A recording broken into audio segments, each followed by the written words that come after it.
പൈസയില്ല കയ്യിലൊരു നയാ പൈസയില്ല. പഴയ പോലെ ചെരുപ്പൊന്നും അങ്ങോട്ട് ലാസ്റ്റ് ചെയ്യുന്നില്ല. ഇത് മേടിച്ചിട്ട് ഇപ്പൊ എത്ര ആളായി? ഒരു 4 വർഷം. സംഭവം ഇച്ചിരി ഇളകിയെങ്കിലും ഒട്ടും തേഞ്ഞിട്ടില്ല കേട്ടാ. തേയാനും വേണ്ടി നമ്മളവിടെ പോകുന്നില്ലല്ലോ. വീട് വിട്ടാ കവല, കവല വിട്ടാ വീട്. അത് പോയിന്റ്. ഡേയ്, ഈ പശ വെച്ചാ അപ്പൊ പെട്ടെന്ന് ഇളകി പോകൂലേ? അയ്യോ, ജന്മത്തിളകൂല. എങ്കിൽ എനിക്ക് ഇതിലൂടെ ഇച്ചിരി ഒട്ടിച്ചേരോ? അയ്യേ, ഇതങ്ങനെ എല്ലാവർക്കും കൊടുക്കാനുള്ളത് നല്ലത്. അതെന്ത്? ഇതൊരു പ്രത്യേകം പശയാണ്. ഇത് എല്ലായിടത്തൊന്നും അങ്ങനെ കിട്ടത്തില്ല. തന്നെ? എന്തോ നിന്റെ പേര്?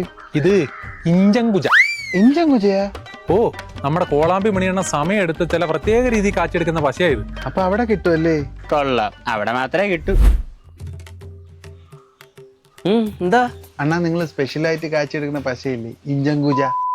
തെമ്മാർത്തരം പറയുന്നോളാം. മനുഷ്യനെ മെനക്കെടുത്താനായിട്ട് ഇറങ്ങിക്കോളൂ ഓരോന്ന്. എന്നാലും ഞാൻ അറിഞ്ഞില്ലല്ലോ. എന്തോന്ന്? നീ ഇവിടെ പശ കാച്ചുന്ന കാര്യം.